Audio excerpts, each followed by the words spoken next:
আজ আমাদের ১৭২তম আড্ডা। আজ আমাদের সাথে রয়েছেন দুই বিশিষ্ট মানুষ, ইন্দ্রাণী সেন এবং শ্রাবণী সেন। দুজনেই সঙ্গীত জগতের মানুষ এবং আমাদের সঙ্গীতের জগতের অত্যন্ত অত্যন্ত প্রিয় মানুষ, যারা আমাদের সাথে বিভিন্নভাবে ভালো লাগার সাথে জড়িয়ে রয়েছেন। আমি একটু বলে দেবো ইন্দ্রাণী সেন। ইন্দ্রাণী সেন রবীন্দ্রসঙ্গীত, নজরুলগীতি এবং বাংলা আধুনিক নিয়ে বহুকাল ধরে কাজ করে আসছেন এবং আমাদের সঙ্গীত জগৎকে সোনায় মুড়িয়ে রেখে দিয়েছেন। বিভিন্ন ধারায় কাজ করছেন, যেগুলি উনি ফিল্মে কাজ করেছেন, তাছাড়াও বিভিন্ন টিভি সিরিয়াল এবং বাংলা, হিন্দি বিভিন্ন ফিল্মে কাজ করে চলেছেন।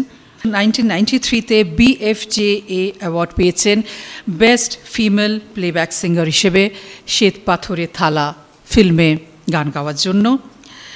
1995-এ BFJA অ্যাওয়ার্ড পেয়েছেন সন্ধ্যা তারা ফিল্মের জন্য বেস্ট প্লেব্যাক সিঙ্গার, এবং এর সাথে সাথেই Hindi film, Bangla film, TV serial এবং বিভিন্ন জায়গায় গান গেয়ে চলেছেন। অনেক অনেক অ্যাওয়ার্ড পেয়েছেন, তার মধ্যে বঙ্গভূষণ পেয়েছেন গভর্নমেন্ট অফ ওয়েস্ট বেঙ্গল থেকে। শ্রাবণী কথায় আসি। শ্রাবণী মূলত রবীন্দ্রসঙ্গীত নিয়ে আমাদের সাথে রয়েছেন, বিভিন্ন জায়গায় রবীন্দ্রসঙ্গীত গানের সাথে যুক্ত রয়েছেন এবং বাংলা গানও গাইছেন। শ্রাবণী সেন মিউজিক একাডেমি 2014 সালে তৈরি হয়েছে এবং সেখানে বহু ছাত্রছাত্রী আজ রবীন্দ্রসঙ্গীত নিয়ে কাজ করছেন, ওখান থেকে শিখে। BFJA অ্যাওয়ার্ড পেয়েছেন বেস্ট ফিমেল প্লেব্যাক সিঙ্গারের জন্য অমল ধবল পালে গানটি উৎসব সিনেমার ঋতুপর্ণ ঘোষের। এবং আর যা যা কথা গল্প আমরা শুনব ইন্দ্রাণী সেন এবং শ্রাবণী সেনের কাছে। কি করে শুরু করব ঠিক জানা নেই। প্রথমেই বলি, সন্ধ্যা কিছু বলে দেয়নি কি করে শুরু। হ্যাঁ, প্রথমেই বলি যে আমাদের দুজনেরই গাদোয়াল শাড়ি পরে আসার কথা ছিল, কিন্তু গাড়িতে উঠতে গিয়ে দেখলাম যে ও শাড়িটা অন্য পরে এসেছে, আমি খুঁজে পাইনি। তো এই সবই নিয়ে শুরু করা যাক আর কি। সারাক্ষণ গান গান আর কত, আর ওর তো আরও অনেক 50 বছরের বেশি। আরে অনুষা এসে, আর আমারও 50 বছর গান করা হলো। আমারও মোটামুটি 9 করে বছর 35 হলো, কিন্তু আমার অত বয়স না হলেও ওর থেকে বুড়ো হয়ে গেছি আমি। তো আমার চেয়ে 10 বছরের ছোট। আমার বাবা আমাকে বলতেন তুমি হচ্ছে ওর মাতৃসমা দিদি, সুতরাং ওকে ঠিক সেইভাবেই ট্রিট করবে, এবং সেইভাবেই ওকে ট্রিট করা হয় একদম। ওকে আমরা বড় হতে দিইনি। সেক্ষেত্রে ওই বলে কিন্তু যে ভীষণ বেশি প্যাম্পার করা হয়েছে, কিন্তু সেরকম কিছু নয়। কিন্তু তো ঠিক উল্টোটা এখন বলতে শুরু করবে। আমাদের একটা গানের বাড়িতে জন্ম, সবাই জানেন আমার মা সুমিত্রা সেন, এবং আমাদের বাড়িতে গানের পেছনে যার সব থেকে উৎসাহ তিনি আমার বাবা, শ্রী অনিল কুমার সেন।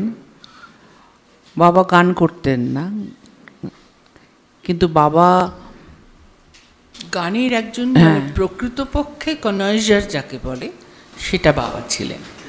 মানে আমি ওর কথা ছেড়ে দিচ্ছি, আমার বাবা যখন মারা যান তখন ও গান শুরুই করেনি, ও আর অনেক লেটে সঙ্গীত জগতে এসেছে। আর আমার মা আর আমি, মানে আমরা যে এখানে বসে একটা ইন্টারভিউ দিচ্ছি বা আড্ডা মারছি, সেই অবস্থায় আমরা থাকতাম না যদি বাবা না থাকতেন।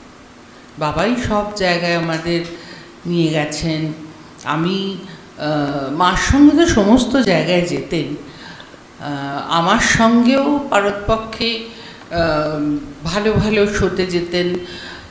সবচেয়ে বেশি যেটা করতেন আমার বাবা সেটা হচ্ছে যে আমাকে দিয়ে সমস্ত inter school, inter collegiate, university কম্পিটিশনে নাম দেওয়াতেন, আর সব সাবজেক্টে।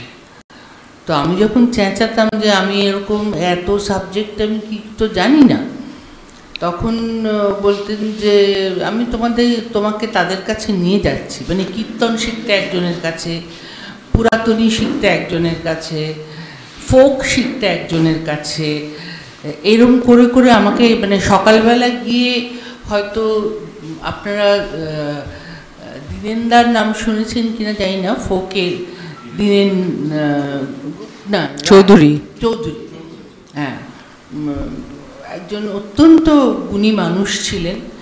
তার বাড়ি সেই গড়িয়া ছাড়িয়ে অনেক দূরে, আর তখন তো রাস্তাঘাট অত ভালো ছিল না। আমি তখন কলেজে পড়ি বনে, আমাকে নিয়ে যেতেন। সকালবেলা গিয়ে একটা গান শিখে এসে পুরাতনী, বিকেলবেলা সেটা প্রায় উগড়ে দেওয়ার মতো কম্পিটিশনে। তো এই রকমগুলো বাবাই করেছে।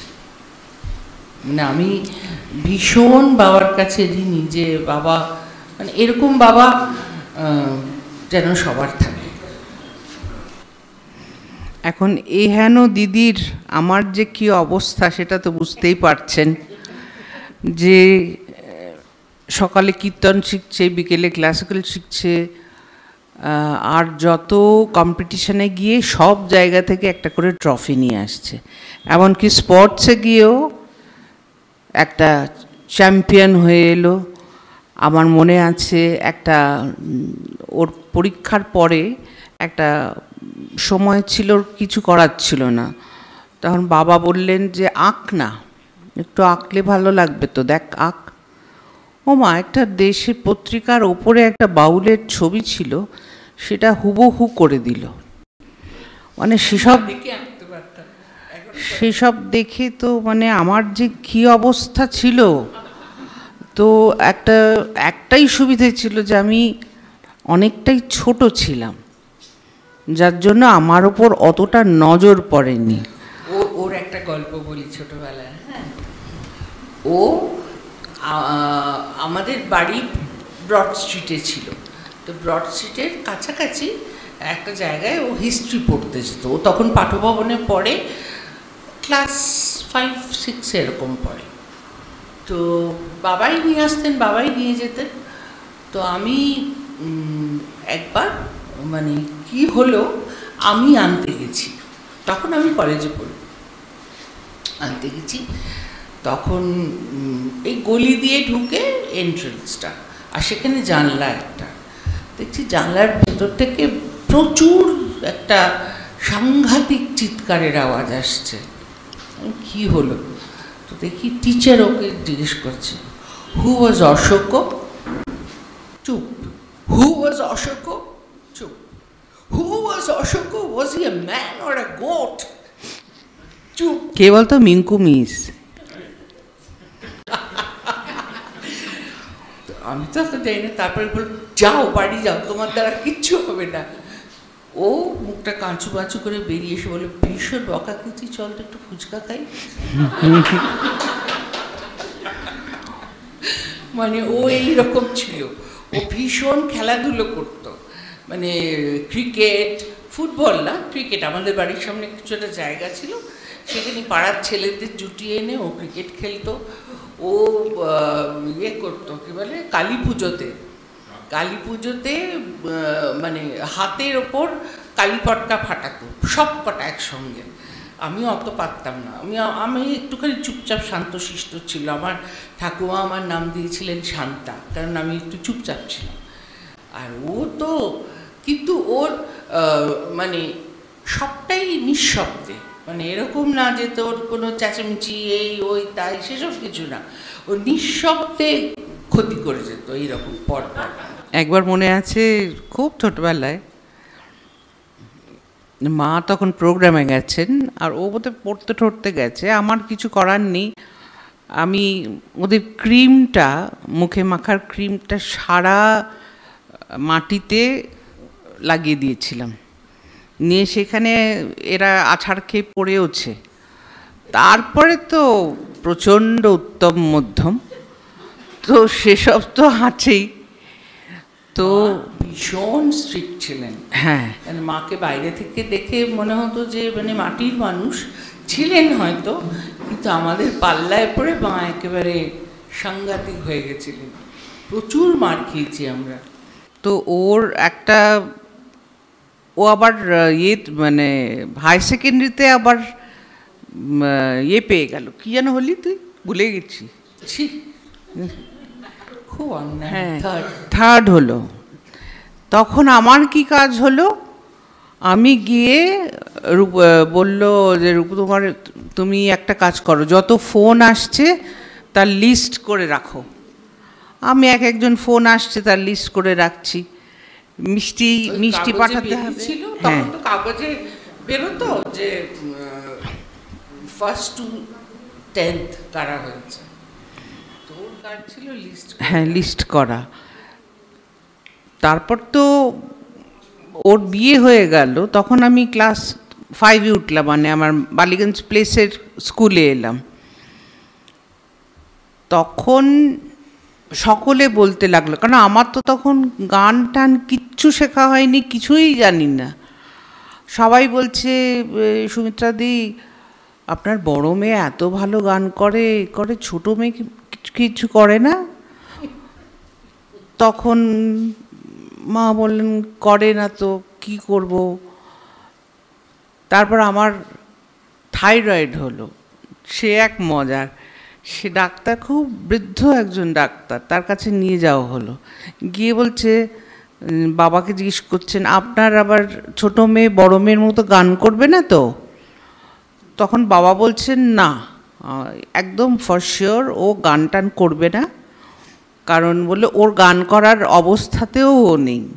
2 দিন বাদেই ওর গয়টার হবে, ওর চোখ ঠোক বেরিয়ে আসবে, এরকম হবে। সেই ডাক্তারটাকে যদি আমি পেতাম, সে মরে গেছে। তো মানে সেই যে কি কাণ্ড, সেই তারপর থেকে ওই একটু একটু মানে আমি সপ্তপর্ণীতে এলাম। সপ্তপর্ণীতে বেশ আমার বয়সী অনেক বন্ধু টন্ধু পেলাম, তাদের সঙ্গে গীতবিতানে ভর্তি হলাম। সেখানে 5 বছর একটা কোর্স করলাম। আর আগের না, একটা গীতবিতানের গল্প আছে। সেটা হচ্ছে, তখন বোধহয় ক্লাস 4-টোরে পড়ি, এটার এই এখনও আছে, বালিগঞ্জ ব্রাঞ্চ একটা আছে। তো ওখানে গিয়ে আমি দেখতাম সবাই তখন ভীষণভাবে আমাকে একটু বেশি মানে অ্যাটেনশন দিচ্ছে। সুমিত্রা সেনের মেয়ে, ইন্দ্রাণী সেনের বোন, এইসব বলে খুব, সেটা আমার একেবারেই পছন্দ হতো না। কারণ বন্ধুবান্ধবরা বলতো, আর তোর কি, তুই তো ফার্স্ট হবি, এ আবার বলার কি আছে। তো আমরা তখন প্রিন্সিপাল ছিলেন নিহারবিন্দু সেন, কনক বিশ্বাস। আমি কি করতাম, বাবা ছেড়ে আসতেন আর আমি ওই ঠায় দাঁড়িয়ে থাকতাম বাইরে, নিয়ে ক্লাসের পরে আবার ক্লাস শেষে বাবা নিয়ে আসতেন। তো তখন বাবা বলতেন যে, কী রে, তোর রোজ আগে হয়ে যায়? তাহলে আমি যে, হ্যাঁ ছেড়ে দেয়, হয়ে যায়। এবার তখন ওই বুদ্ধিটা ছিল না যে প্রিন্সিপাল মাকে ফোন করে বলে দেবে। বলল যে, সুমিত্রা, তোর মেয়েকে তো পরীক্ষায় বসাতে পারছি না। তখন হচ্ছে, কেন, কি হয়েছে? বুঝেছে যে কিছু একটা করেছি। বলছে, তোর মেয়ে তো ক্লাসে আসে না। ও তো আসে না? বলে, আসে না? তা কোথায় যায়? তারপরে তো বাবা বলছে, কোথায় কি করিস তুই অতক্ষণ, ওই রোদের মধ্যে, বৃষ্টির মধ্যে, প্রায় 1 বছর। আমি ওই দাঁড়িয়ে দাঁড়িয়ে। তো তখন বলল যে তার মধ্যে একবার দুবার ফুচকাও খাওয়া হয়েছে। হ্যাঁ হ্যাঁ, শুধু দাঁড়িয়ে নয়। না, ওখানে একটা পাশে এখনো সেই ফুচকালাটা আছে, ওই ওর পাশেই যে তোর এইচপি তোর কি বলে পেট্রোল পাম্পটা, ওইখানে এখনো আছে লোকটা, হয়তো তার ছেলে টেলে আছে। তো সেসব করে আমার পরীক্ষা দেওয়া হলো না, দিতে দিল না। আর মা খুব স্ট্রিক্টলি বললেন যে কনকদি ওকে পরীক্ষা দিতে দেবেন না, ওর একটা শাস্তি হওয়া উচিত। ওই শাস্তি মানে হচ্ছে ওখান থেকে পগার পার, ওখান থেকে হাওয়া, ওখানে আর যাওয়া না। হ্যাঁ, ওখান থেকে চলে এলাম। চলে এসে তো পরে প্রিয়নাথ মল্লিক, হ্যাঁ প্রিয়নাথ মল্লিক রোডে 5 বছর করলাম। তখন তো ফার্স্ট ক্লাস ফার্স্ট হলো। হ্যাঁ, সে হয়েছিল। ওইসব কোনো আমারটা বলতে হ্যাঁ নিজেরটা বলবে না, ওইসব কিছু না। আর মায়ামাসির মতো ওরকম স্ট্রিক্ট লোক অসম্ভব, মানে ওনাকে দেখলেই তো ভয় লাগে। তো মায়ামাসি ওকে খুব স্নেহ করতেন। হ্যাঁ, তা করতেন।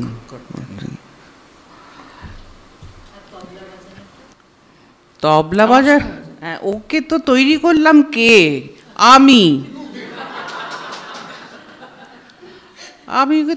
তৈরি করলাম।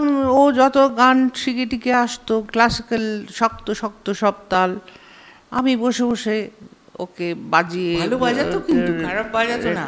কেন, ওরা তো জানে আমরা যখন ইউনিভার্সিটিতে এমএসসি করি তখন সেই সলিল চৌধুরীর, হ্যাঁ হ্যাঁ, এমন করে শাড়ি পরে আমি তবলা বাজিয়ে যাচ্ছি, মানে হ্যাঁ ঢাক বাজাতাম একটু।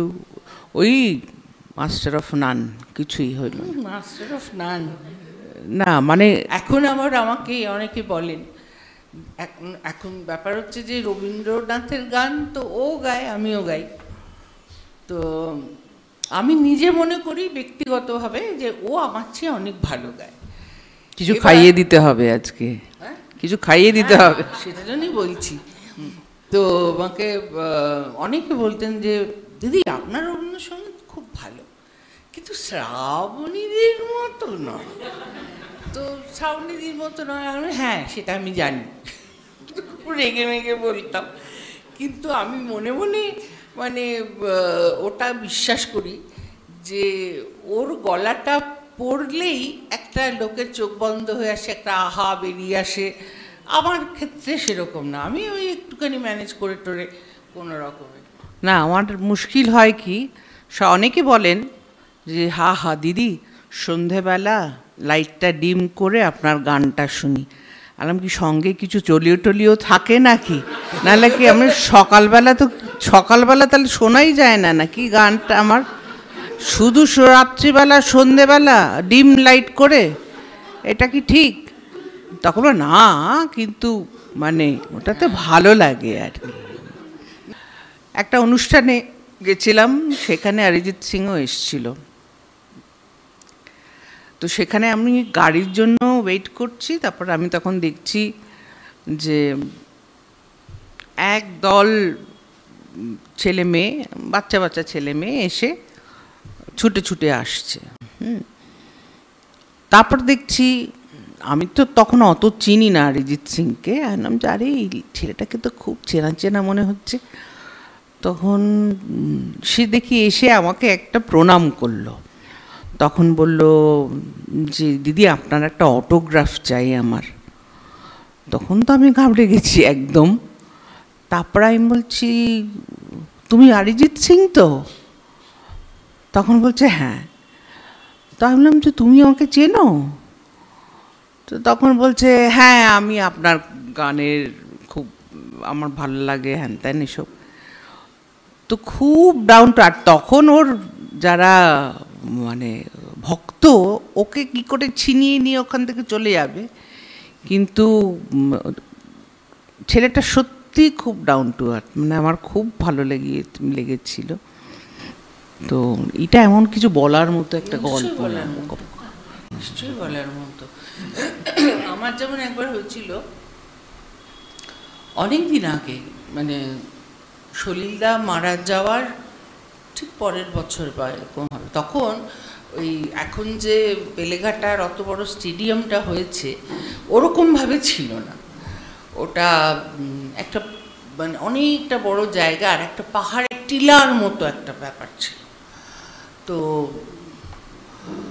সেইখানে সবিতাদি একটা প্রোগ্রাম করলেন, মানে কলকাতা এবং মুম্বাইয়ের আর্টিস্ট মিলিয়ে। তো এবার আমাদের ভাগ্যে পড়েছে একটা ডুয়েট। তো আমি বহুদিন ধরে আমি হরিহরনজির মানে অন্ধভক্ত। তা শুনলাম হরিহরনজি আসছেন। তা আমি অন্তরাকে বললাম, পিঙ্কি আমাকে একটু ওনার সঙ্গে গাইতে দে না। তখন বলল যে ও তুমি হরিজির সঙ্গে গাইবে? হ্যাঁ ঠিক আছে, ঠিক আছে তো বলে দিল। এবার আমি ভাবছি কি করে গাইব। একটা কি গানটা ছিল ভুলে যাচ্ছি, আমার আজকাল এমন ডিমেনশিয়া হয়েছে সব ভুলে যাই। তো যাই হোক, সেই গানটা ডুয়েট গান ছিল। তো ডুয়েট গানটা যখন আমরা করব তার আগে আমরা একটা দিকে বসেছিলাম, মানে মেয়েরা, আর বম্বের আর্টিস্টরা আর একদিকে বসেছিল। কবিতা এসেছিল, কবিতার সঙ্গে ওর হাজব্যান্ড ডক্টর সুব্রমণিয়াম। মানে ওই রকম সিম্পল মানুষ আমি না চোখে দেখিনি। একটা সাধারণ হাওয়াই শার্ট পরা, একটা মানে চুলটা উস্কো খুস্কো এরকম। তো ওটা কবিতাই আমার সঙ্গে আলাপ করে দিল। ওর সঙ্গে আমার চেনা জানা এই কারণে যে ও যখন রবীন্দ্রসঙ্গীত গেয়েছিল ও আমি একটু মানে হেল্প করে দিয়েছিলাম। তো সেই থেকে কবিতা মানে ওরা তো সব মনে রাখে, ওরা ভুলে যায় না, আমাদের এখানকার লোকের মতো ভুলে যায় না, ওরা এসব মনে রাখে। তো কবিতা আমাকে তুমি ইন্দ্রাণী করে বন্ধুর মতো হয়ে গেছিল। দেখি কবিতা এরম বসে আছে আর আমি বসে আছি, শম্পা কুণ্ডুও বসে আছে, শম্পার সঙ্গে ইয়েসুদাসজি গাইলেন, এরকম সবাই বসে আছে। তো ওই গানটা জাগতে রহোর, ওই প্রথমেই একটা তান আছে না, জাগো, এটা শুরু। হ্যাঁ, ওর গলাটা ঠিক নেই, ও বারবার এই একটা তান করছে সাপাট, আর হাজব্যান্ডকে বলছে, মানে ওদের ভাষায়, মানে কন্নড় ভাষায় বলছে, হয়েছে, ঠিক হয়েছে, হচ্ছে না না, হচ্ছে না না। মানে আপনারা ভাবুন যে কবিতা কৃষ্ণমূর্তির মতো ওই রকম নাম করা একজন, সে এত সিনসিয়ার, যে তখন তো একদম পিকে, এতই সিনসিয়ার যে ওইটা হচ্ছে কি হচ্ছে না শুধু ওই একটা সাপাট, তারপরে তো পুরো গানটাতে কিছু নেই। সে এমন করে মানে বারবার করছে, বারবার করছে। আমি সামনে বসে আমি অন্তত শুনলাম 20 বার 25 বার করলো। আচ্ছা হলো। তারপরে আমাকে অন্তরা বলল, দিদি তুমি চলো, ওদিকে হরিজি এসছেন। আমার তো মানে হাত পা ঠান্ডা হয়ে গেছে। এবার আমি গেছি, ওই গানটা, প্রজাপতি প্রজাপতি আমার ইচ্ছা হয়ে বনে বনে ঘাসে ঘাসে ওড়ে আর ফেরে, প্রজাপতি প্রজাপতি প্রজাপতি। এই গানটা হিন্দি, জানেমান। আচ্ছা, এবার গেছি, তারপরে ওনাকে প্রণাম করতে গেছি, বলছি না না না না না, বেঠে বেঠে। তারপরে গানটা আমার সঙ্গে বসে দেখে নিলেন যে কি হবে না হবে। হঠাৎ কোথা থেকে একটা খুব সুন্দর মতো ছেলে এসে আমাকে ঢিপ করে প্রণাম। তা আমি তাকিয়ে দেখি সোনু নিগম। আমি এবার সোনু নিগমেরও ভীষণ ভক্ত। হ্যাঁ, আমি কি করছো কি করছো কি করছো বলতে না বলতেই নেই आपका नाम बहुत सुना, आज आपका गाना भी सुनेंगे।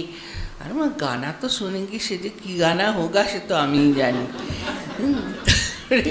তো তারপরে সে ওই পাহাড়ের ওপরে উঠে আর্টিস্টরা গাইছে। এবার হরিজির কাছে তো এইসব গান একদম মানে জল ভাতও না, পান্তা ভাত। হ্যাঁ, আমাকে ধরে এরকম করে ধরে আদর করে স্টেজে এমন কাণ্ড করছেন না, মানে আমার তো মানে সমস্ত ইয়েটা চলে গেল, মানে ভয়টা। এত সুন্দর করে উনি আমার সঙ্গে অ্যাকোমোডেট করলেন, কোঅপারেট করলেন, করে তারপর সেই গান হয়েছিল। তাই বলছি যে বম্বের আর্টিস্টরা, আর.ডি. বর্মন যেমন, আমার সৌভাগ্য হয়েছিল ওনার সঙ্গে কাজ করার, মানে এত ভদ্র, এত সৌজন্য বোধ, এটা মানে আমাদের শিখতে হবে ওদের কাছ থেকে। এটাই একটু মানে বেশি আমি হয়ে যাচ্ছে আমাদের দুজনেরই, কিন্তু উপায় নেই, আমাদের কথাই তো বলতে এসেছি, আমি তো হবেই, কিছু করার নেই, নিজেকেই বোঝাচ্ছি আর কি। আমারই মানে আমারও এরকম একটা দিন হয়েছিল, মানে যেটা ও ভাবতে পারে, ও গান শিখেছে, ও অনেক দিন ধরে গান করছে, এটা ওর পক্ষে মানে এটা খুব সম্ভব জিনিস। কিন্তু আমার যে ঘটনাটা ঘটলো, যে দুপুরবেলা, আমি সপ্তর্ষিরা সব জানে আমি দুপুরবেলা একটু 2টো থেকে 4টে আউট অফ দ্য ওয়ার্ল্ড আর কি। তো একদিন একটা ফোন এলো, হ্যাঁ হ্যাঁ, ওই ঝালমুড়িয়ালার কাছ থেকে ধারে খেয়ে, তো ঘুমাচ্ছি, ফোন করেছে কেউ একটা, তো আমি বললাম যে হ্যাঁ হ্যালো, তখন বলছে যে আমাদের সৌম্যজিৎ সৌরেন্দ্র সৌম্যজিৎ বলছে, রূপদি তোমার সঙ্গে একজন কথা বলতে চান। প্রথমেই নমস্কার, হ্যাঁ, তারপরে হিন্দি তাতে আমি একদম বোল্ড আউট। তা আমি ঘুম চোখে অত বুঝতেই পারছি না কে ফোন করেছে। তা আমি বললাম যে যতটুকু বলার, বলছে যে আমার খুব আপনার গান ভাল লাগে, আমার ইনফ্যাক্ট আমি বাবাকেও শুনিয়েছি, বাবাও খুব আপনার কথা বলেন, আপনি যদি বম্বে কোনো দিন আসেন অবশ্যই আমার সঙ্গে মানে যোগাযোগ করবেন।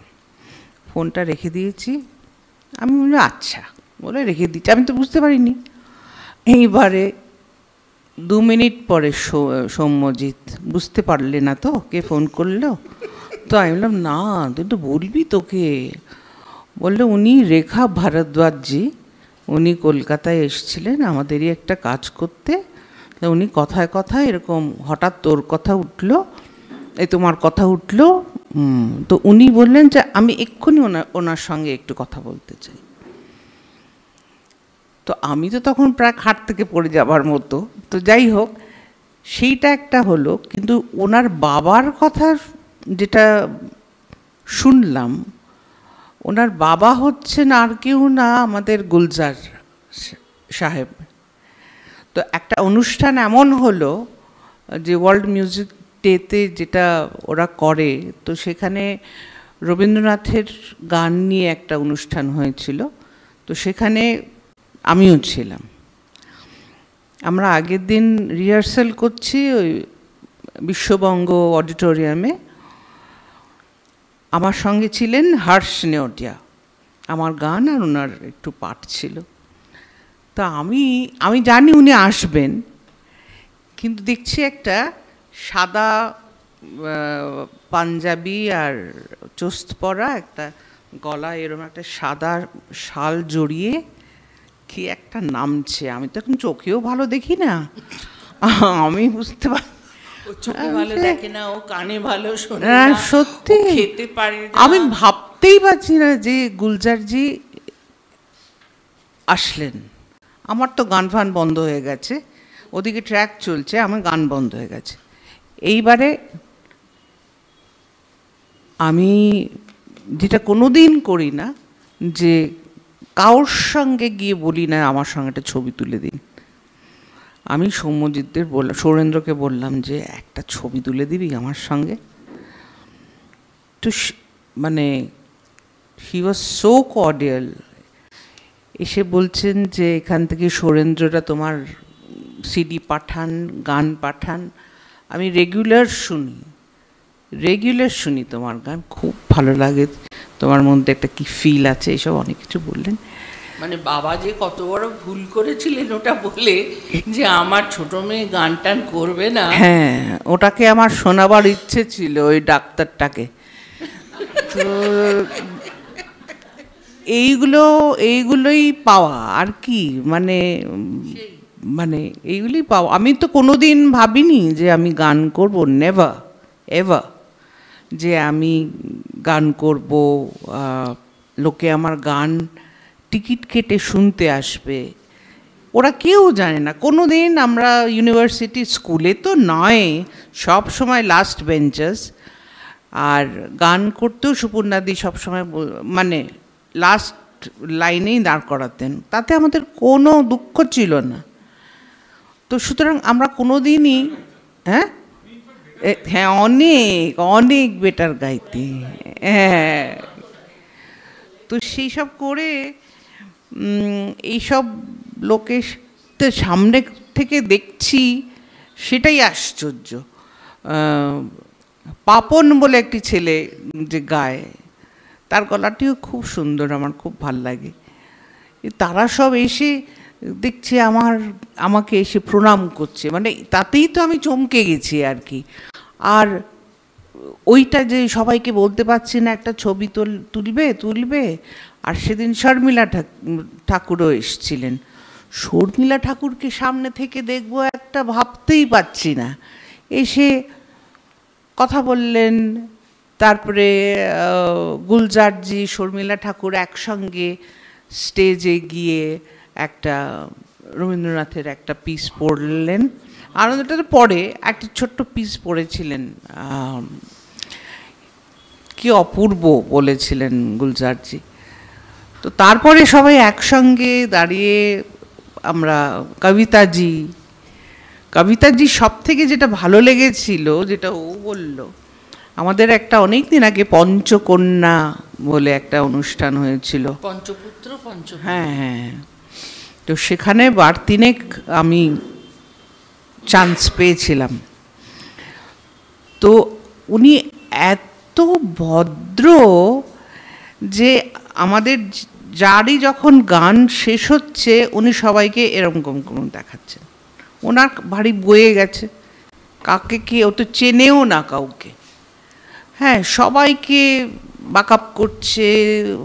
তো আমরা সবাই বলছি যে আপনার সঙ্গে গান করতে খুব ভয় লাগছে আমাদের। তখন বলছে, ভয় কার, তুমি তোমার মতো গাও না, কিচ্ছু হবে না। আর প্রত্যেকটা গানের পরে সকলকে ব্যাকআপ করছে।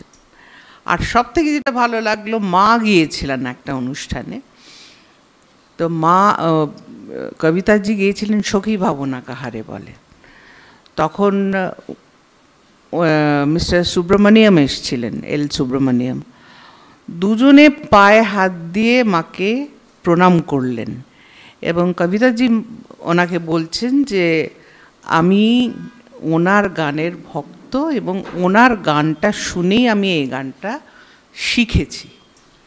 তো এই জিনিসগুলো মানে চোখের সামনে দেখা, এইগুলো রিয়েলি খুব মানে আমাদের মানে যত বড় শিল্পী তত বড় মানুষ, যত বড় শিল্পী তত বড় মানে ভাবনা চিন্তা, তত ভদ্রতা, সৌজন্যবোধ। এটা আমরা দুজনেই মানে বম্বের অনেক শিল্পীর মধ্যে দেখেছি। আমার সঙ্গে একবার অনুরাধা পোরওয়ালের একটা হঠাৎ আলাপ হয়ে গেল। আমি ভোপালে গান করতে গেছি, অবশ্য আমাদের কথা বড্ড বেশি বলা হচ্ছে, আর কি বলবে। হ্যাঁ, না আসলে আমাদের নিজেদের গল্পই তো বলবো, আর কি বলবো। তো গেছি, সেখানে আমার যেখানে প্রোগ্রাম আগের দিন অনুরাধাজি গিয়েছেন, তো তখন উনি সব জায়গায় মেয়ে কবিতাকে সঙ্গে নিয়ে যেতেন। তা দেখতেও তো ভারী সুন্দর অনুরাধাকে।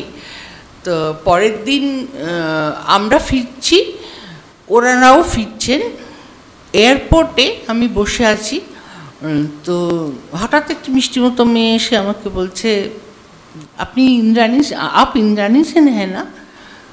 তো আমি বললাম হ্যাঁ। My mother is waiting there and she is calling you, will you please go to meet her? তখন আমি বললাম যে মার নাম কি? বললো অনুরাধা পোড়ওয়াল।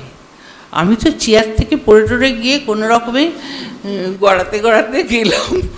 মানে কি বলবো, উনি আবার আমার গানের প্রশংসা করছেন। আমি বললাম যে অনুরাধাজি, আমরা যে আপনার কি সাংঘাতিক ফ্যান আমি বলে বোঝাতে পারবো না। বিশেষ করে ওই অভিমান ছবির, যাই না আপনারা সবাই নিশ্চয়ই দেখেছেন অভিমান ছবি, একদম প্রথমে যখন জয়া বচ্চনের বিয়ে হয়নি, ও একটা নদীর ধারে একটা কলসি নিয়ে বসে আছে, সে একটা স্তোত্র গাইছে, সেটা কিন্তু অনুরাধাজির গাওয়া।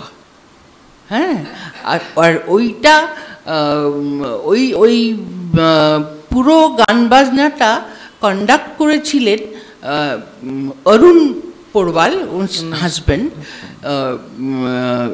এস.ডি. বর্মনের শিষ্য হিসেবে বা অ্যাসিস্ট্যান্ট হিসেবে।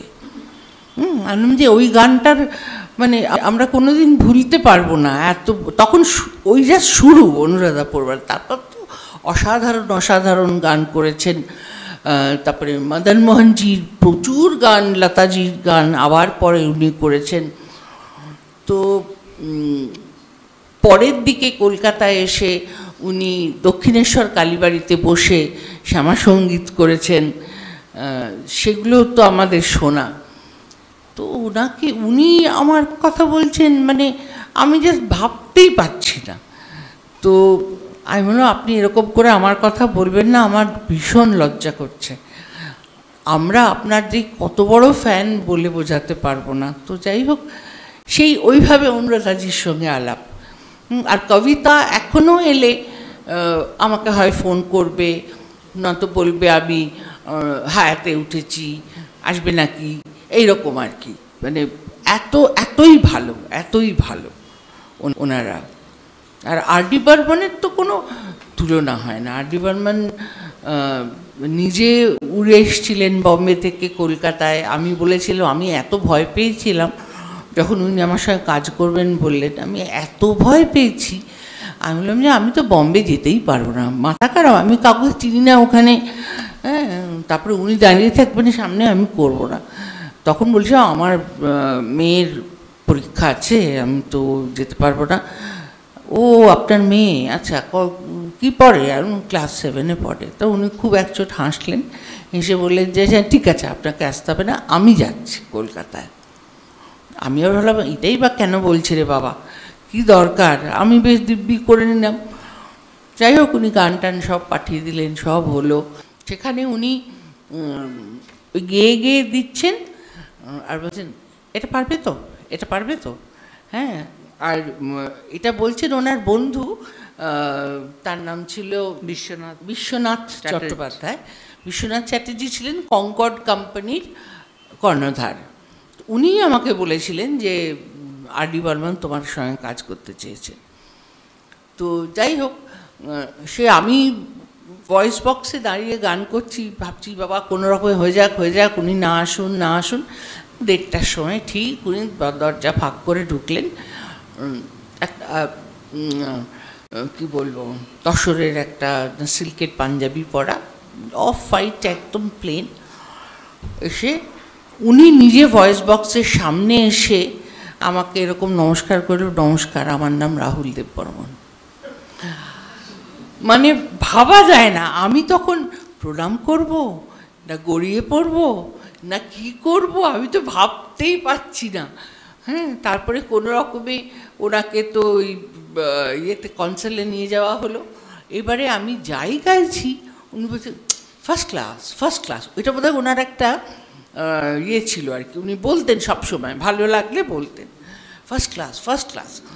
তখন একটা সামান্য জিনিস, একটা পারকাশন নিজে বাঁ হাতে করে বাজিয়ে দিলেন এত ফাস্ট যে আমি বুঝতেই পারলাম না কোথা দিয়ে কি হলো, মানে অসম্ভব, মানে তালের একটা সাংঘাতিক বুঝদার একটা লোক। তারপরে কাজ হয়ে গেল যখন, তখন আর আমার ভয় থাকলো না। আমাকে বললেন যে আপনি একবার আসুন, আমি আপনাকে ডাকলে আপনি আসবেন তো?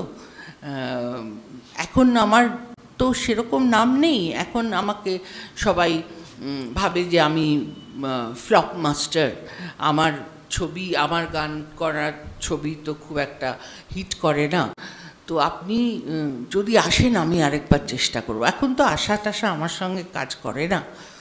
খুব মানে দুঃখ লেগেছিল শুনে, আমি আপনি আমাকে ডাকবেন, আমি নিশ্চয়ই যাব।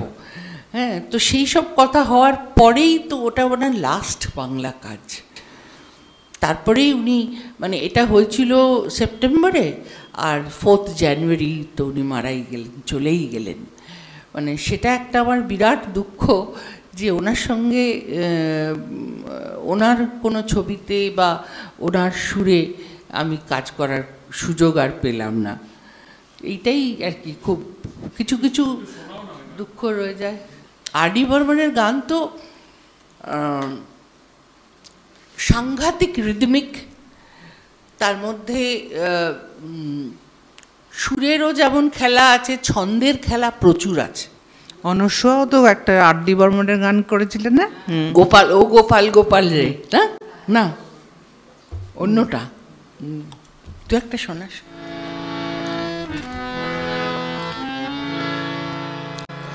এগুলো আসলে মিউজিক টিউজিক থাকলে অনেক ভালো হয়। ধীরে ধীরে দিন গোনা, ও সুরে সুরে চলবো না, প্রজাপতি মেলে পাখা, ইন্দ্রধনুর স্বপ্ন আঁকা, এই মন আজ মানে না, ধীরে ধীরে দিন গোনা, গোনা গোনা সুরে সুরে জ্বালবো না। এইরকম সবকটা গানই প্রায় এই ধরনের গান, মানে রিদম নিয়ে গাইলে অনেক জিনিসটা জমে। আর আমি আর.ডি. বর্মনের এত ভক্ত ছিলাম যে ছোটোবেলা থেকে, আর আশাজি মানে আমার কি বলবো আইডল। অনেকে বলেন লতাজি, কিন্তু আমার কাছে আশাজি আরও বেশি ভার্সেটাইল, আরও প্রচুর ইম্প্রোভাইজেশন করছেন। যেমন আশাজি একটা গানের লাইন দ্বিতীয়বার রিপিট করতেন না, মানে একই সুর রিপিট করতেন না। আমি ওকে অনেকবার বলেছি সেটা, যে একবার একরকম করে করছেন, দ্বিতীয়বার ওই লাইনটাই অন্যরকম করে করছেন, এত সাংঘাতিক ইম্প্রোভাইজেশন। তো সেটা আমি ছোটোবেলা থেকে খুব শুনতাম, আর সেইগুলো গাইতাম কোথায়? তখন আমরা স্কুলে পড়ি, আমার পাড়ার পুজোর মাইক ঠিক করতো যারা, তারা এসে বলতো একটুখানি, এসে পাড়ার দাদারা বলতো 2 লাইন গেয়ে দিয়ে যেত, দেখি মাইকটা ঠিক আছে কিনা। আলটিমেটলি পুরোহিত সেখানে অং চং করবেন, কিন্তু তার আগে মানে ওই আর কি একটা বেস তৈরি করে নেওয়া। তো তখন ওই কোন শেয়ালোর স্বপ্ন নিয়ে, জীবন গান, এই সমস্ত আশাজির গান আমি করতাম। সেই করে করে খুব অভ্যেস হয়ে গেছিল, কারণ তখন তো আর আমাদের নিজস্ব গান ছিল না। তখন আমি রবীন্দ্রসঙ্গীত মানে একেবারে পাত্তাই দিতাম না, যে কী মার সঙ্গে রোজ ঝগড়া। রবীন্দ্রসঙ্গীত আবার কে গায়? একরকম করে গাইতে হয়, মায়ের জায়গায় পা বলতে পারবো না, পায়ের জায়গায় মা বলতে পারবো না। তার থেকে নজরুল অনেক বেটার। হ্যাঁ, নজরুলের গানে অনেক কিছু করা যায়, অনেক স্বাধীনতা আছে। আধুনিক গানে তো আছেই। হ্যাঁ, এইসব খুব মার সঙ্গে তর্ক হতো। জীবন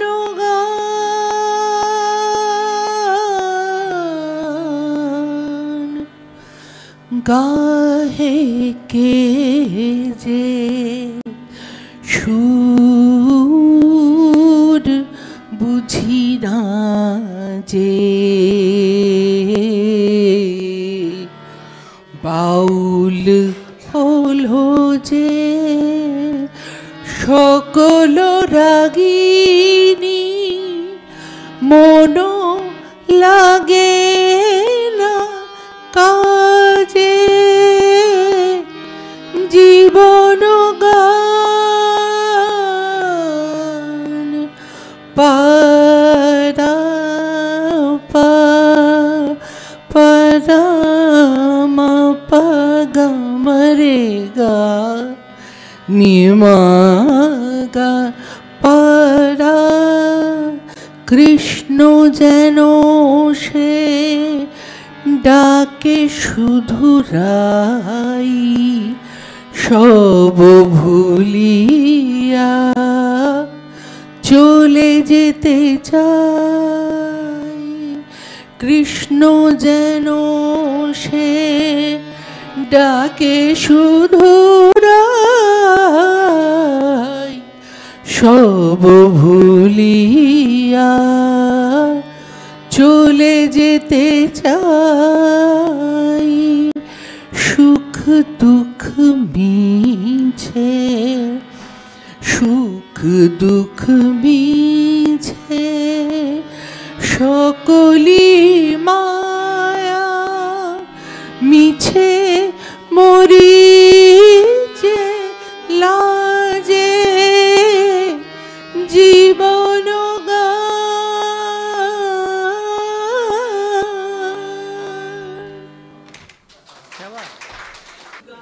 কি গাইবো বলতো? এত ভালো ভালো গান করছে, আমি না চুপ করো না। ও ভীষণ ভালো গজল গায়, ভীষণ ভালো।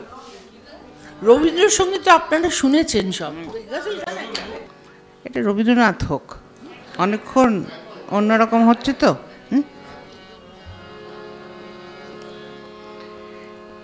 তাই তোমার আনন্দ আমার পর, তুমি তাই এসেছো নিচে, আমায় নইলে ত্রিভুবনেশ্বর,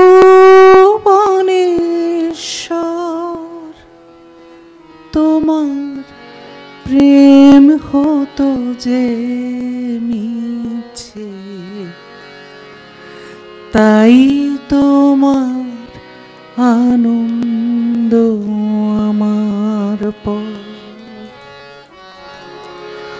আমায় নিয়ে মেলেছ এই মেলা, আমার হিয়ায় চলছে রসের খেলা, মোর জীবনের বিচিত্র রূপ ধরে তোমার ইচ্ছা তরঙ্গিছে,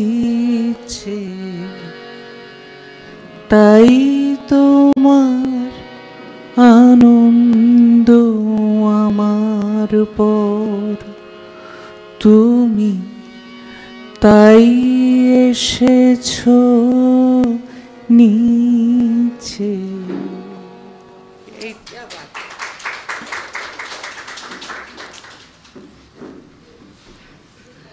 আমি কি বললাম যে ওর গলাটা পড়লেই লোকের চোখ বন্ধ হয়ে যায়, একটা আহা বেরিয়ে আসে, হলো কি না? তাই না? হ্যাঁ, আমরা যতই চেঁচাই গান গান করে। অমূল ধবল পালে লেগেছে, মন্দ মধুর হাওয়া, দেখি নাই কভু, দেখি নাই এমন তরুণী বাওয়া, অমূল ধবল পালে লেগে লেগেছে।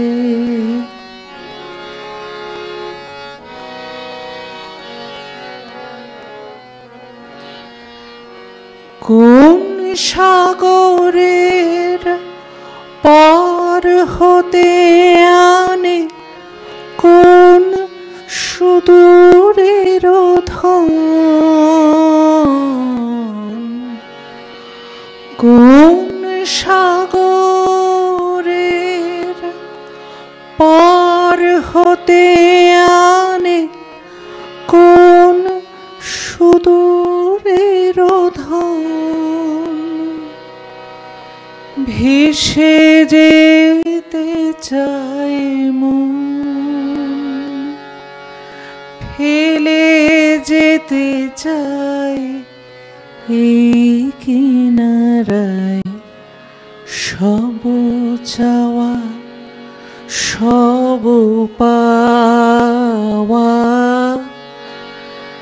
দেখি নাই কভু, দেখি নাই এমন তরুণী বাওয়া, অমল ধবল পালে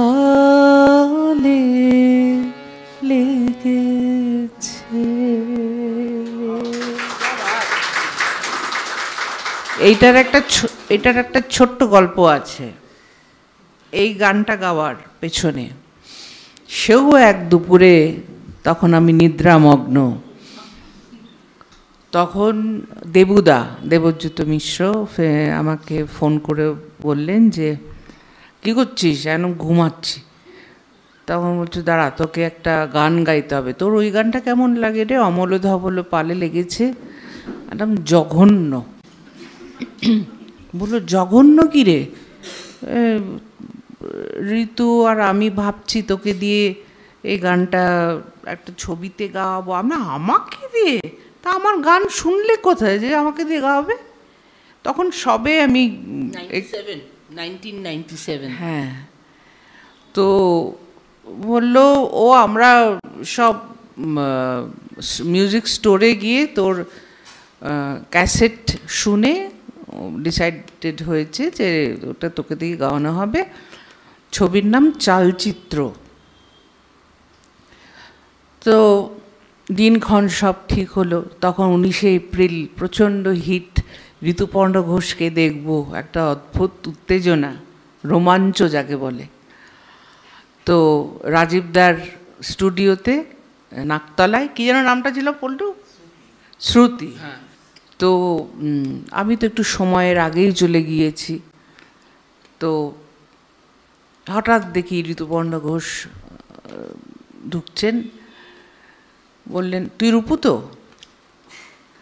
ওই একটা কথায় এত জিনিসটাকে ইজি করে নিল যে ঋতুপর্ণ ঘোষের সঙ্গে কাজ করব, একটা ভয়। তখন আমি আরও ভয় যে আমি কিছুই জানি না, কি করে কি করতে হয়, কিভাবে প্লেব্যাক করতে হয়। তো বলল যে আচ্ছা আমি একটু ঘড়িটা দেখছি, একটু গানটা গা দেখি। তো আমি গাইলাম। বলে একদম এরকম করে গাইবি। আমি চলে গেলাম, আমার একটা মিটিং আছে, দেবুকে বলিস। আর আমার ট্রেনার ছিলেন অর্ঘ্য সেন। তারপরে ওই গানটা কিন্তু খুব টাফ ছিল গাওয়া। এমন একটা সময় ছিল যেটা গানটা হবে আর তার পেছনে একটা ঢাক বাজবে, তাতে সেই এক্সপ্রেশনটাকে মানে একটু আমি বিরক্ত হচ্ছি ব্যাপারটাকে বোঝাতে হবে আর কি। তো সেইটা করে ভীষণ মানে দেবুদা তো হেল্প করেছিলেনই, তারপরে ঋতুদার সঙ্গে প্রচুর কাজ করেছি, কিন্তু সব জায়গাতেই যে আমার গান ছিল তা নয়। উনি আমাকে একটা অদ্ভুত একটা ভরসার জায়গায় রেখেছিলেন দুজনেই, দেবুদা এবং ঋতুদা। এমনও হয়েছে যে আমরা কি বল আমাদের ওই কার্ট্রিজ ওই যে কী কিনতাম, ওই দোকানটার নাম কী ছিল, স্যাডেল কিংয়ের পাশে কুমার্স কনসার্নে আমি ওখানে পার হচ্ছি রাস্তা, এমন সময় বলছে এই গানটা কর, ওই গানটা কি যেন, আনন্দ বসন্ত সমাগমে, ওটা মিউজিক ব্যাকগ্রাউন্ড লাবণ্যে, রবীন্দ্রসঙ্গীত আর্টিস্ট। হ্যাঁ না ফার্স্ট লাইন আর ভুলি, তোর মতো ডিমেনশিয়া হচ্ছে তো, ওইটুকুর লাইন গাইতে থাক, আমরা ঘড়ি দেখছি। আর বলে আরে বাবা তো মরে যাবো রে বাবা, চাপা পড়ে। বলে তুই মরে যা, কিন্তু তুই থামিস না, তুই শুধু গেয়ে যা। তো এরকম প্রচুর। তারপরে ওই রেনকোট বলে যে একটা ছবি এসছিল, তার যে ব্যাকগ্রাউন্ড স্কোর যেটা হয়েছিল পুরোটাই ভোকাল হারমোনি ছিল। তো সেটা আমি কন্ডাক্ট করেছিলাম, এবং ঋতুদা বিশেষ করে বলেছিলেন যে রূপুর নামটা যেন অবশ্যই মানে টাইটেল কার্ডে যায়, কন্ডাক্টর হিসেবে যায়। তো এইগুলো ওদের কাছে শিখেছিলাম যে কিভাবে প্লেব্যাককে গাইতে হয়। তারপর শুরুটা হচ্ছে ওকে দেখে, কারণ ওর মানে দুপুরবেলায় এই কথাটা হচ্ছে না, আবার না বললে আমাকে দেবে ধরে।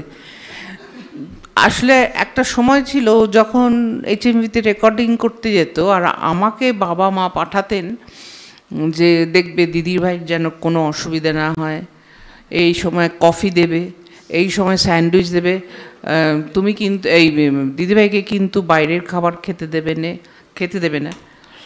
আর আমার মানে ধান্দাটাই বলা উচিত, ধান্দাটা ছিল ওরা দুপুরবেলা মিউজিশিয়ানরা একটা ধাবা থেকে রুটি আর তড়কা আনত, সেইটা কখন খেতে দেবে, তাই জন্য আমি মানে ওকে কী খাবি এখন, কফি খাবি, চা খাবি, এই খাবি ওই খাবি। তো আমি তো বসে থাকতাম। তো আমি দেখেছি যে কিভাবে গানগুলো তৈরি হচ্ছে, কিভাবে মিউজিক অ্যারেঞ্জাররা এসে কাজ করছেন।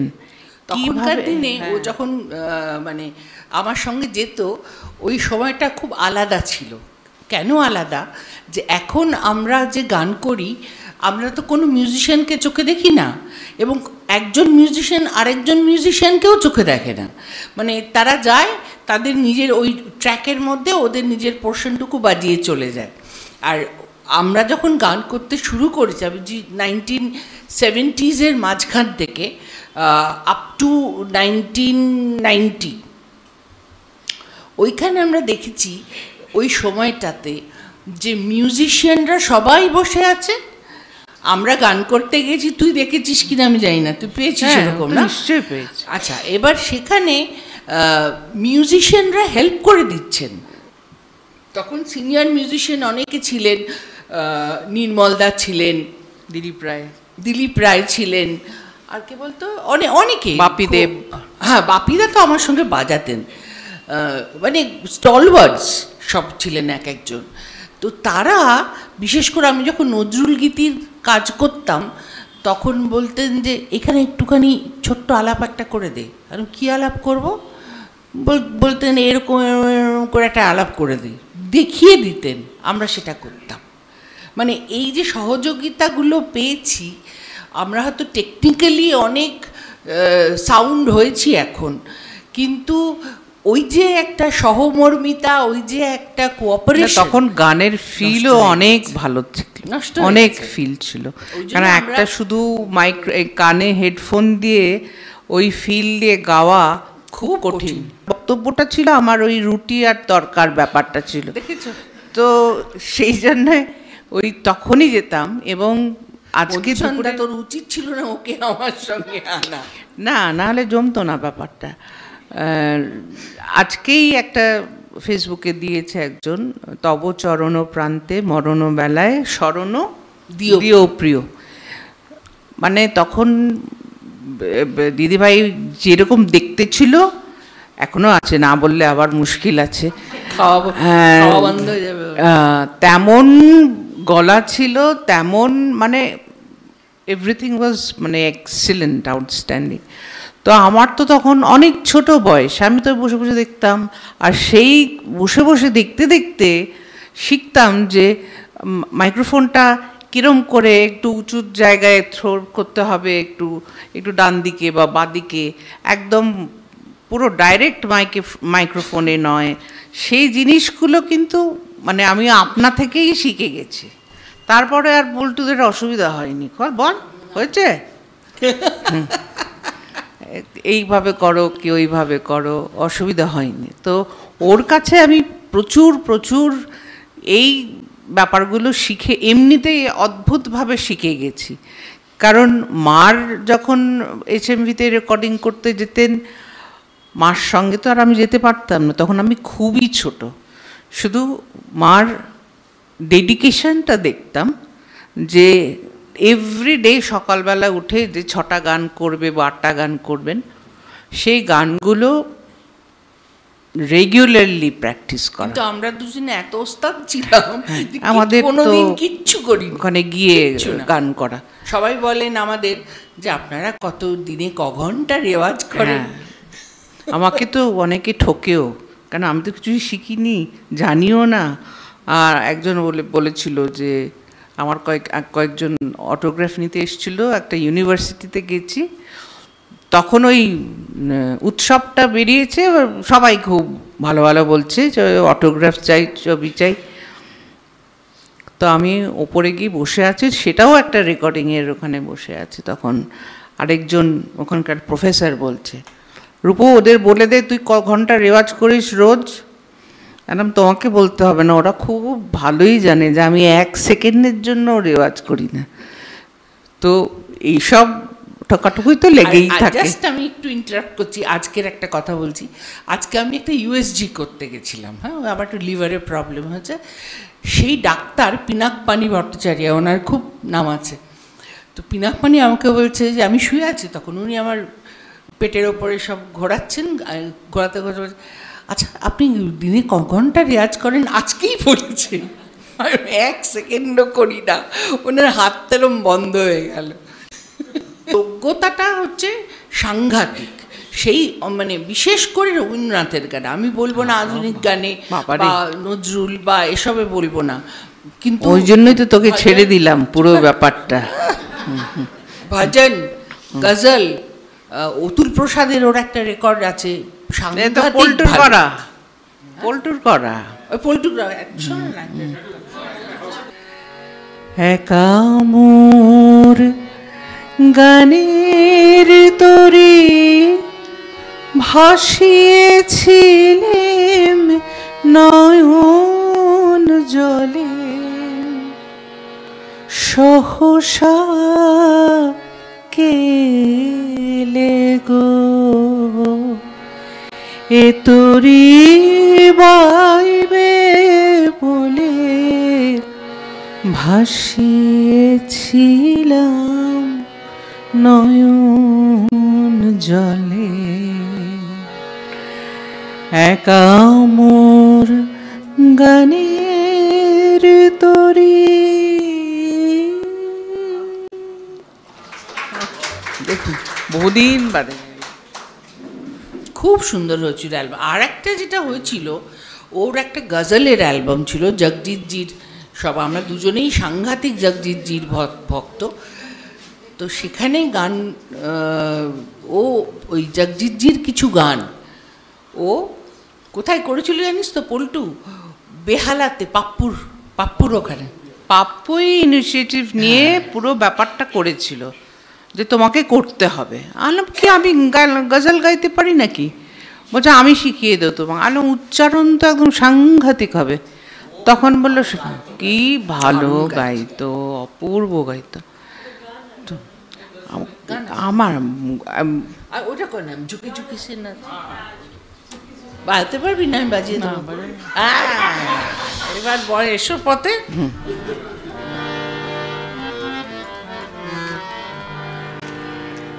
झुकी झुकी सी नजर बेकरार है कि नहीं,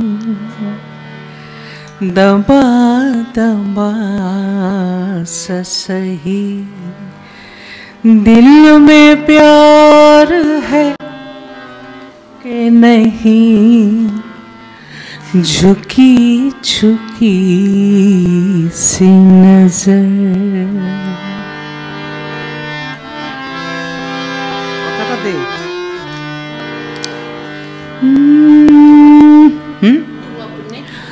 तू अपने दिल की जवां धड़कनों को गिन के बता, तू अपने दिल की जवां धड़कनों को गिन के बता, मेरी तरह तेरा दिल बेकरार है कि नहीं,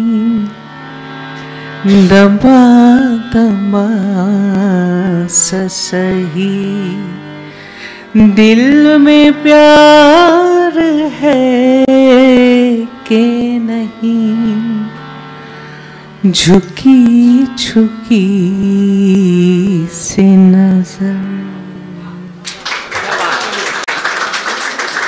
বাড়াবাড়ি হচ্ছে এবার চল। সব গানগুলো যদিও HMV এই রেকর্ডটা বার করতে দিল না, আটকে দিল, কিন্তু যদি মানে এটা বেরোতো, রিলিজ হতো, তাহলে একটা সাংঘাতিক আপ্রোর হতো, এটা আমার বিশ্বাস। সেরা একদম। হ্যাঁ না, ওই HMV-তে আটকে দিল। HMV আটকে দিল কারণ ওটা তো ওদের কপিরাইট, এসব কপিরাইট অ্যাক্টে আটকে। এখন আবার সব ইয়ে করে দেবে, তো গাছ ধরে গাইলেই হয়ে যাবে। গাছের তলায় গিয়ে গাইতে হবে। হ্যাঁ, এই গানগুলো গাছের তলায় গিয়ে লিপ দিতে হবে, তাহলেই সব বেরিয়ে যাবে। আমি তখন ক্লাস 6-এ পড়ি, মার একটা সংস্থা ছিল মা বাবার, ত্রিবেণী। ও যখন হয়নি তখন বাবা, মা আর আমি 3 বেণী নিয়ে ত্রিবেণী। তো সেই ত্রিবেণীর ফাংশন প্রতি বছর একটা একটা করে হতো। তখন তো জর্জদা একেবারে তুঙ্গে।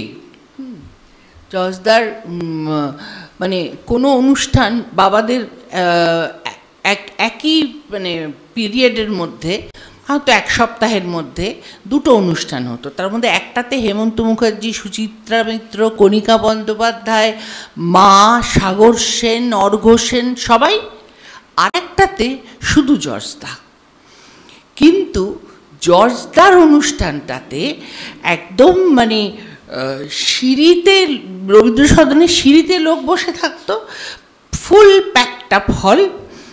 আর আমি নিজে দেখেছি বাবাকে বলতে লাস্টে, একটা টিকিট হবে, একটা টিকিট হবে, একটা টিকিট হবে, এরকম আর কি। এইরকম জর্জদার একার একটা সাংঘাতিক ক্যারিশমা ছিল।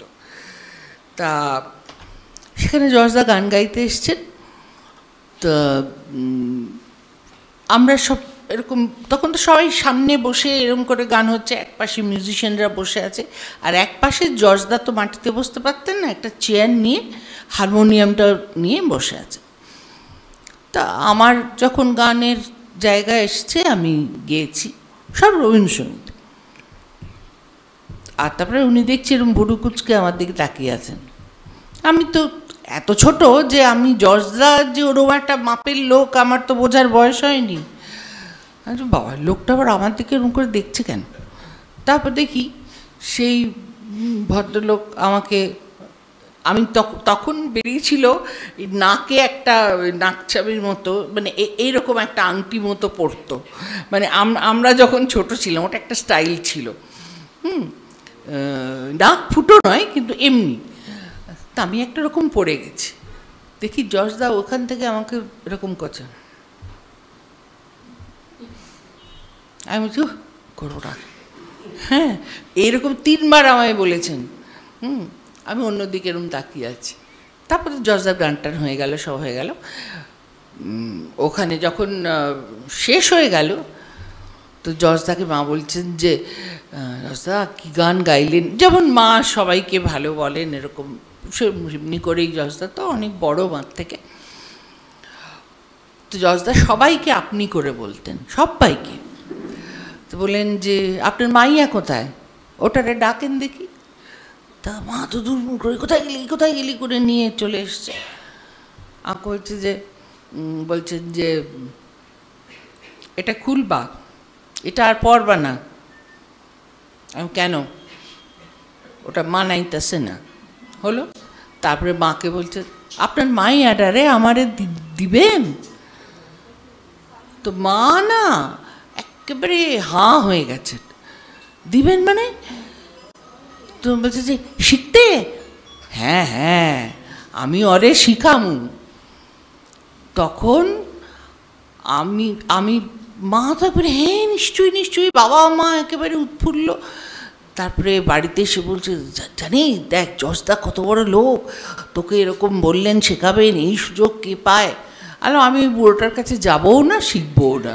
ওইরকম কালো মতো একটা লোক, রাক্ষসের মতো দেখতে, একটা গেরুয়া লুঙ্গি পরা আর পরা, বাট ওর বাড়িতে কে যাবে? হয়ে গেল। বাবা বলে তোমাকে যেতেই হবে, বলেছেন যখন তোমাকে যেতেই হবে। তো জোর করে একটা রবিবার নিয়ে গেছে আমাকে বলছে একটা গান গাবেন। তা আমি ওই গানটা করেছি, আজি ঝড়ো ঝড়ো মুখর বা দরদিনে। হ্যাঁ, লক্ষ্য করবেন আমি কিভাবে গাইছি।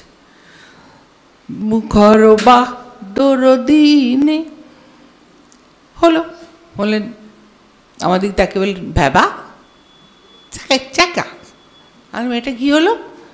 বলে ওই যে ভ্যাবা চাকাটা একসঙ্গে বললে যে মানেটা হতো, কিন্তু ভ্যাবা আর চাকা আলাদা বললে তো এই মানেটা হয় না। তারপরে আমি তো প্রথমেই একটা সলিড ডোজ খেয়ে গেলাম। তারপর আস্তে আস্তে যেতে আমি বোধহয় 12-13 বছর ওনার কাছে শিখেছি, ওনার মৃত্যু অবধি। উনি মারা গেছেন 1980 সালের 18ই অগস্ট। আমার মেয়ের জন্মদিন ছিল সেদিন। তো আমি তার মধ্যে বাবা রোজ গিয়ে দিয়ে আসতেন, কখনো দুপুর 3টেয় রাখছেন, কখনো সকালবেলা রাখছেন। ওনার ঘরটা বিশ্বাস করবেন না, মানে এইটুকু একটা ওই 10 ফুট বাই 10 ফুট যেমন সুবনের ওই রকম একটা ঘর, তার অর্ধেক জোড়া একটা ছোট্ট চৌকি, মানে তক্তপোষ, খাটো না, ডিভানও না, খাটো না, একটা চৌকি, আর একটা দেয়ালে হুক, তার মধ্যে দুটো ওইরকম লুঙ্গি আর ঝুলছে, গেরুয়া রঙের ফতুয়া, আর ব্যাগটা ঝুলছে একটা রকম কাঁধে ব্যাগের মতো, সেটা ঝুলছে, আর কিছু বই, আর মাঝখানে একটা ইজি চেয়ার। সেই চেয়ারে উনি বসে থাকেন সারাদিন। যখন ঘুমন্ত তখন ওখানে শোন, যখন জাগ্রত তখন উনি ওইটাতে এসে বসেন। আর সামনে একটা ছোট্ট টেবিল, সেখানে হারমোনিয়ামটা রাখা, এবং হারমোনিয়ামের মধ্যে তার হারমোনিয়ামর তো কিছু নেই, পুরোটাই সাদা চুন আর পানের দাগে একদম লাল সাদা হয়ে আছে। আর উনি গান করে যাচ্ছেন, মানে ভাবতে পারবেন না। প্রথম দিকে তো আমি ছোট ছিলাম, কিছু বুঝতাম না, কিন্তু পরে যখন একদিন উনি আমাকে ওই গানটা শেখাচ্ছেন, এসেছিলে তবু আসো নাই জানায় গেলে, এইটা তার সঞ্চারীটা, তখন পাতায় পাতায় বিন্দু বিন্দু ঝরে জল, এই যে এই এক্সপ্রেশনগুলো বোঝাচ্ছেন। এবং সেটা শেখাচ্ছেন কখন? একটা গ্রীষ্মের, দারুণ গ্রীষ্মের ঠা দুপুরে উনি এই গানটা আমাকে শেখাচ্ছেন। আর আমার তখন আমি 9-10-এ পড়ি বোধহয়, চোখ বন্ধ করি না, আমার ঠিক মনে হচ্ছে পাশের নিম গাছটা থেকে টুপ টুপ টুপ টুপ করে জল পড়ছে। এই ছিল ওনার শিক্ষা। মানে অনেকেই ওনার কাছে শিখেছেন, আমি শুনেছি পরবর্তীকালে। দরবারিদাকে কি বলেছিল বল? হ্যাঁ, রবীন্দ্র সদনে তখন দরবারি বলে একজন লাইট এবং সাউন্ড, তখন তো এত আমাদের পল্টু আসেনি, জন্মায়নি তখন। তা সেইখানে জর্জদা গান করতে যেতেন, আমাকে পরে সব গল্প করেছে। শোনেন আমার কথা, ওখানে আমি গিয়া বললাম কে দরবারি, হলের আলোগুলো ব্যাবাক জ্বালাইয়া দে। উনি কিন্তু আমরা যেটা পছন্দ করি যে সব অন্ধকার থাকবে, একটা মেজাজ তৈরি হবে, ওনার ওসব না। উনি বলছেন আমি তো প্রফেশনাল, হ্যাঁ, আমাকে দেখতে হবে আমি কাকে ছুঁতে পারছি। এবং সেটা উনি কম্পেয়ার করতেন একটা ক্রিকেট ম্যাচের সঙ্গে। উনি বলতেন আমি হলাম বোলার, আর এক একটা গান আমার এক একটা বল, আর দর্শকরা হচ্ছে আমার উইকেট। এবার আমি বল ছুটছি, কোনোটা ফাস্ট বল, কোনোটা লেগ স্টাম্প, কোনোটা অফ স্টাম্প, কোনোটা গুগলি। এবার এই সব বলগুলো যদি আমি ভীষণ হাততালি পাই তাহলে বুঝলাম আমি আউট করে দিয়েছি। আর যদি কেউ কিছু বলল না, সেরকম কিছু একটা হলো না, তাহলে ওটা নো বল হয়ে গেল। এই রকম করে বোঝাতেন, হ্যাঁ, মানে যাতে আমরা বুঝতে পারি। আমি একাই শিখতাম ওনার কাছে। ওনার একটা শুধু একটা কাজের লোক ছিল, সে রান্না করতো, সবই করতো। তার নাম ছিল অনন্ত, আর উনি তাকে ডাকতেন অন্ত। অন্ত পান দিয়া যা, অন্ত একটু জলের গ্লাস দিয়া যা, এই আর কি। এখন আপনারা গেলে দেখবেন ওটা কি মাড কি একটা হয়েছে, ক্যাফে, মাড ক্যাফে। তো ওই ঘরে নিচে আমি যে কত বছর গেছি, আমার সামনে দুটো মেয়ে এসছে, এসে বলছে যে জর্জ বিশ্বাসের সঙ্গে একটু দেখা হবে। বাচ্চা মেয়ে, বোধহয় কলেজ টলেজে পড়ে। তখন বলছে না, উনি তো হাসপাতালে, আপনি কেডা, একটু ওনার অটোগ্রাফ নেব। তখন বলছে না, আমি তো, উনি এখন হাসপাতালে মরণের সঙ্গে লড়াই করছেন। তখন গম্ভীর হয়ে, আমি তো হাসি লুকোতে পারছি না। তারপর বলছে হ্যাঁ কী বলছেন, আপনিই তো। তখন জজদা বলছে আমি না, বিশ্বাস করেন আমি না, আমি ওর যমজ ভাই, আমার ভাইটা হাসপাতালে এখন ভুগতাছে। তারপরে অনেকক্ষণ মেয়েগুলোও বিশ্বাস করবেন না, উনিও ছাড়বে না করে, তারপরে আলটিমেটলি অটোগ্রাফ দিয়ে ছাড়লেন। আর কি সুন্দর হাতের লেখা ছিল, মুক্তোর মতো হাতের লেখা। ও দরবারে লাইট জ্বালাতে বলেছিল। হ্যাঁ, না তাহলে কি, কেন যে উনি রিয়াকশন দেখবেন? না না, সেটাও না, ও ভুলে যায়, একদম অ্যাকিউট ডিমেনশিয়া। ওকে বলতে চেয়েছিলেন উনি যে আলোটা জ্বালাও, সকলকে দেখতে পাচ্ছি তো, এবার আমি বলবো যে এই মেয়েটি এবার হাই সেকেন্ডারিতে 3rd হয়েছে। সেটা উনি, হ্যাঁ হ্যাঁ, ও তো ইন্ট্রোডিউস করালো তখন, যে শুধু যে ভালো গান করে তা নয়, ও লেখাপড়াতেও খুব ভালো। সুতরাং মানে সেইভাবে ওকে আর কি, তারপর ওকে তো লন্ডন স্কুল অফ ইকোনমিক্সে পড়াবেন বলে সব ঠিকঠাক হয়েছিল। আমারও ইকোনমিক্স ছিল, জানেন তো। আপনি বিয়ে করবেন না, আপনি গান লইয়া থাকুন। তারপর যখন আমার 18 বছর বয়সে বিয়ের সম্বন্ধ হলো, এইসব হলো টলো, মা বাবা গিয়ে বললো, বলে আমি ভীষণ দুঃখ পাইছি, কেন অরে বিয়া দিছে।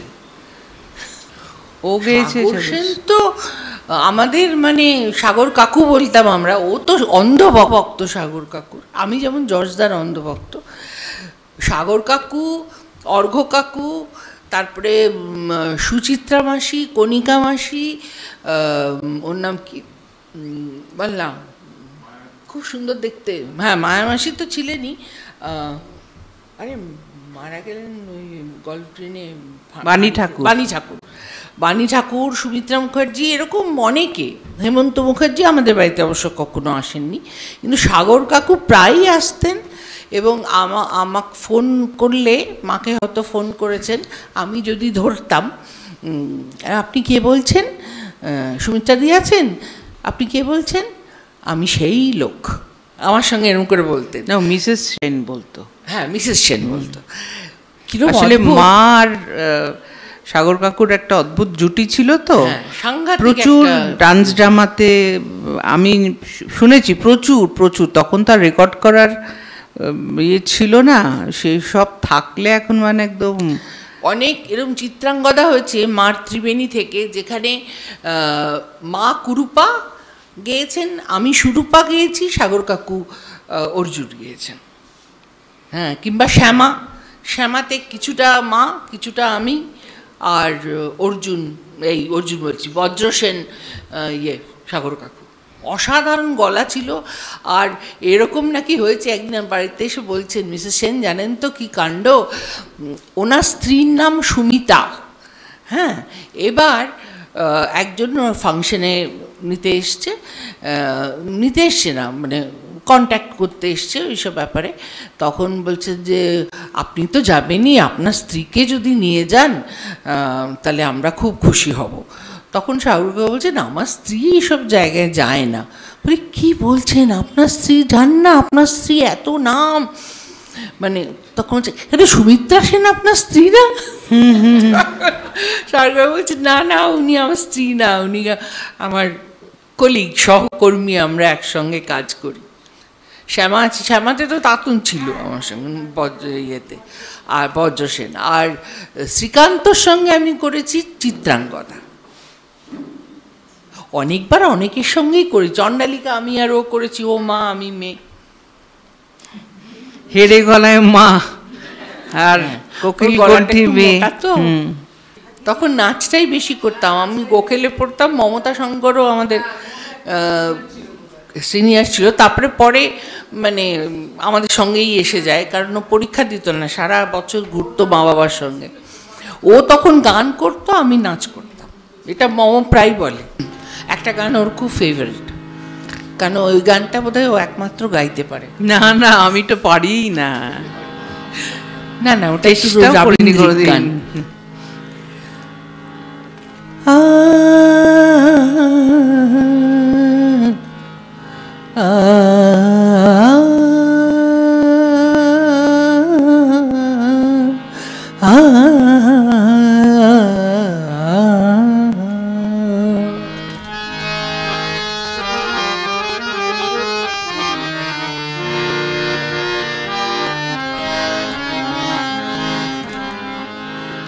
সাঁঝেরও আঁচলে রহিল হে প্রিয় ঢাকা, ফুলগুলি মোর বেদনা রং মাখা। সাঁঝেরও আঁচলে রহিল হে প্রিয় ঢাকা।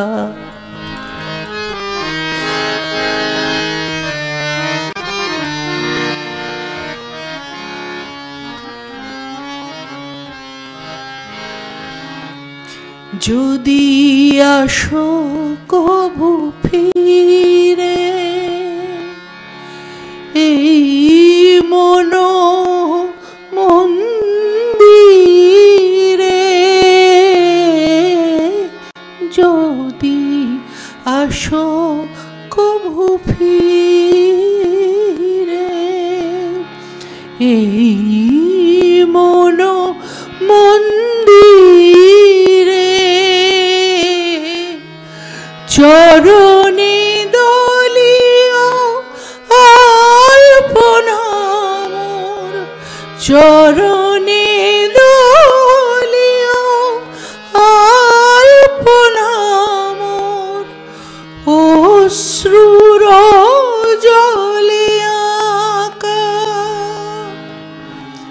ফুলগুলি মোর বেদনার রং মাখা।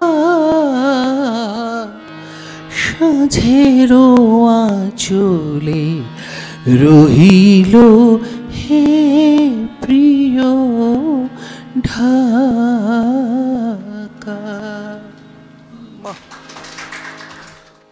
অলসই অলসই আমার ইচ্ছা করে তোদের মতন মনের কথা কই। অলসই অলসই আমার ইচ্ছা করে তোদের মতন মনের কথা কই, অলসই অলসই।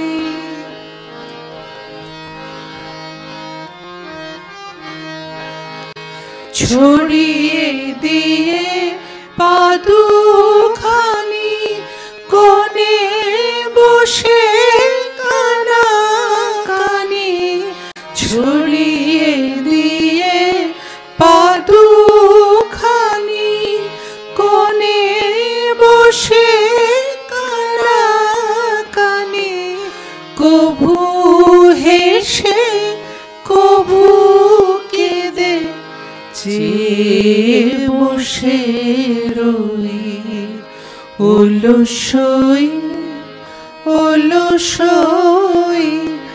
আমার ইচ্ছা করে তোদের মতন মনের কথা কই, অলসই অলসই।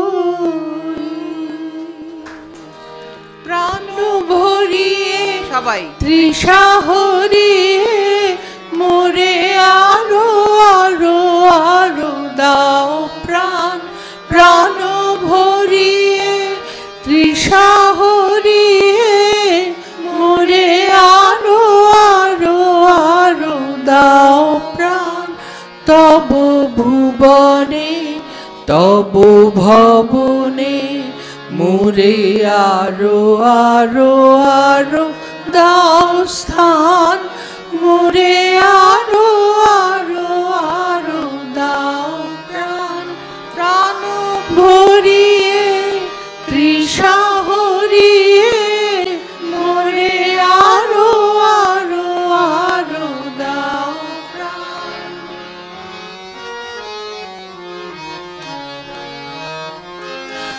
আরো আলো আরো আলো এই নয়নে প্রভু ঢালো, আরো আলো আরো আলো এই নয়নে প্রভু ঢালো।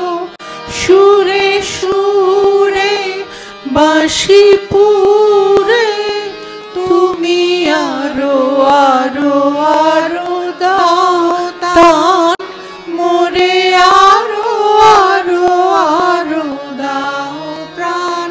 প্রাণ ভরিয়ে তৃষা হরিয়ে